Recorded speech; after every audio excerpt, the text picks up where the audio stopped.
సున్నా వంటి మీ జీవితమును మన్నాతో నింపే మధుర కీర్తన, రోజుకో కీర్తన, చింతలను పోగొట్టే దీవెన.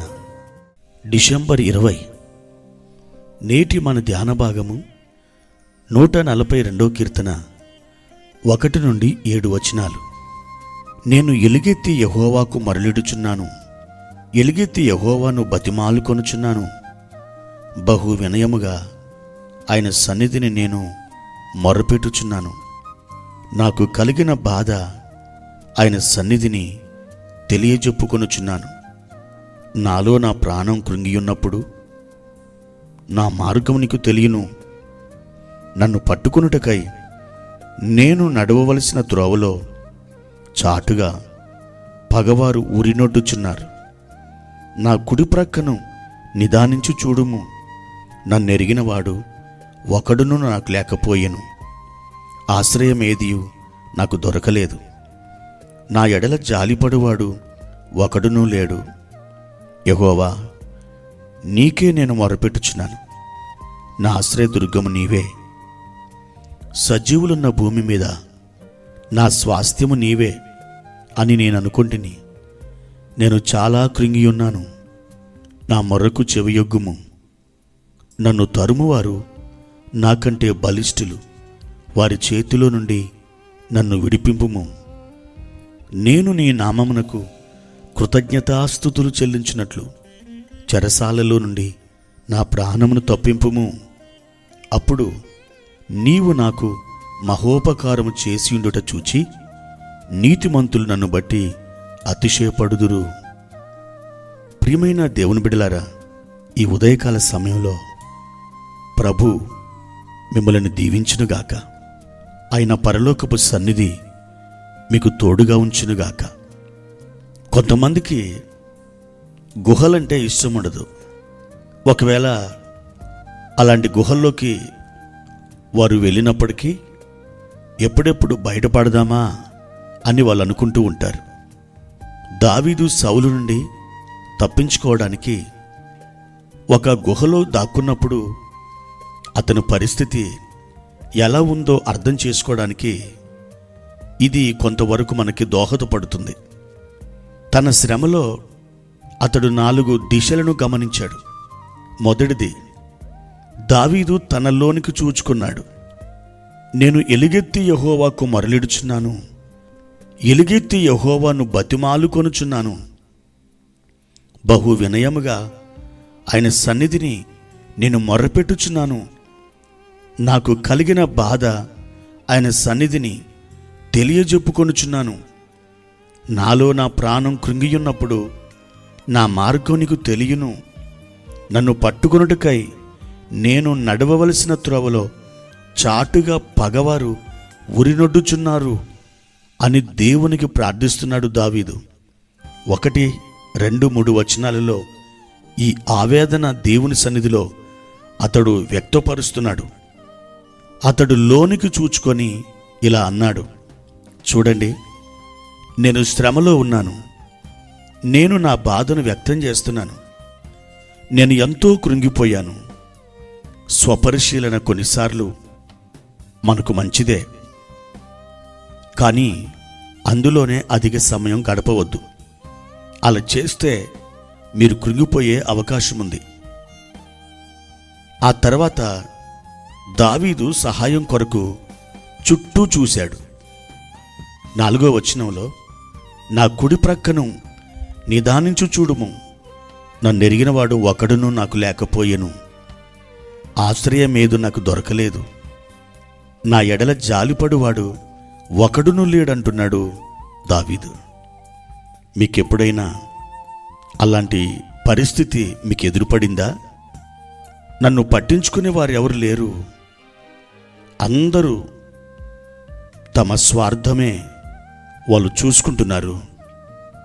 నా సమస్యలు ఎవరు పంచుకోవడం లేదు. నా మానాన నన్ను అందరూ వదిలేశారు. నేనొక ఒంటరి వ్యక్తిని అని మీరు ఎప్పుడైనా వాపోయారా? దావీదు చుట్టూ అలా చూచి ఎంతో వేదన పడ్డాడు.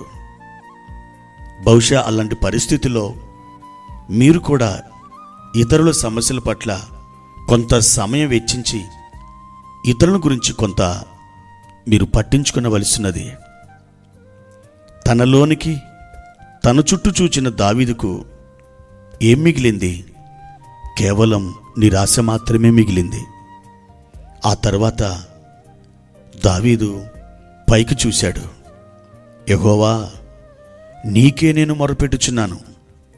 నా ఆశ్రయదుర్గము నీవే, సజీవులున్న భూమి మీద నా స్వాస్థ్యము నీవే అని నేను అనుకుంటుని అంటున్నాడు దావీదు 5వ వచనంలో. మరో మాటలో, దేవా, నీవు మొర్ర ఆలకిస్తున్నావు, దౌర్జన్యకారులుండి నీవు నన్ను విడిపిస్తావు, వారు నాకంటే బలవంతులు అంటున్నాడు దావీదు. చివరిగా దావీదు ముందుకు చూశాడు.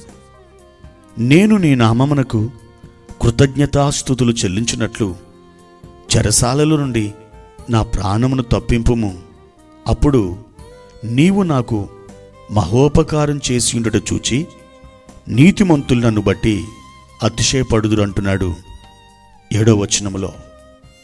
ప్రభు మహిమను, ఆయన ఆశీర్వాదాన్ని చూచిన తర్వాత మీరు ధైర్యముగా ముందుకు చూడగలరు. ప్రియమైన దేవుని బిడ్డలారా, బహుశా నేడు మీరు నిరాశ అనే గుహలో ఉన్నారేమో. అది ఒక చెరసాలగా మీకున్నదేమో. ఆ చెరసాల నుండి, ఆ భయానకమైన గుహలో నుండి బయటికి రావాలని మీరు ఆశిస్తున్నారేమో. అయితే మీరు బయటికి రావడానికి పరిస్థితులు మీకు అనుకూలించకపోవచ్చును. ఎవరో మిమ్మల్ని గట్టిగా పట్టుకొని వెనుకకు లాగుతున్నట్లుగా అనిపించవచ్చును. అయితే మీరు నిరాశ చెందవద్దు. మీరు ప్రభునందు నిరీక్షణ కలిగి ఉండండి. మీరు ప్రభు వైపుకు చూచి మీరు ధైర్యవంతులు కండి. మీ చెరసాల నుండి మిమ్మలను బయటికి నడిపించువాడు ఆయన ఒక్కడు మాత్రమే. చెరసాల్లో ఉన్నవాడు ఆ గదిలో 4 వైపులా చాలా దిగులుగా చూస్తాడు. ఆ తలుపులు, ఆ ఇనుప కడ్డీలు పట్టుకొని బేలగా చూస్తుంటాడు. ఆకాశం వైపు ఎగురుతున్న పక్షులను చూచి, అయ్యో, నేను అలా ఉండవలసినటువంటి వాడనుగా నేను ఎంతమాత్రం ఇప్పుడు లేనే, నాకంటే ఆ పక్షులే అదృష్టం గలవని అతడు అనుకుంటూ ఉండొచ్చు. ప్రియమైన దేవుని బిడ్డలారా, ఆ పరిస్థితిలో నుండి దేవుడు మాత్రమే బయటకు తీసుకొని రాగలడు. ఒకవేళ రోగం అనే చెరసాలలో, అవమానము అనే చెరసాలలో, నింద అనే చెరసాలలో, శోధన అనే చెరసాలలో మీరున్నారా? ఈరోజు మీ చెరసాల నుండి దేవుడు మిమ్మల్ని వెలుపలకు రప్పించబోతున్నాడు. నిరీక్షణతో ఆయన యందు మీరు కనిపెట్టుకోండి. ప్రభు యొక్క సహాయం నేడు తప్పకుండా మీరు పొందుతారు. ప్రార్థన. ప్రియమైన తండ్రి, మీ వాగ్దానాలు మాకెంతో నిశ్చయములై ఉన్నాయి. మమ్మల్ని ధైర్యంతో ముందుకు తోడుకొని వెళ్ళే దేవుడు. ఏ గుహలో, ఏ చెరసాలలో మా ప్రియులు ఉన్నారో ఈరోజు వారిని ఆ గుహలో నుండి, ఆ చెరసాలలో నుండి మీరు విడిపించండి. మా నాయన, మీకు కృతజ్ఞతాస్తుతులు చెల్లించినట్లు వారి అంగలార్పు నాట్యముగా మార్చబడునుగాక. మా తండ్రి, మీరు బలపరిచి దీవించి ఆశీర్వదించుమని యేసుక్రీస్తు పేరిట ఈ ప్రార్థన అడిగి వేడుకుంటున్నాం తండ్రి. ఆమెన్.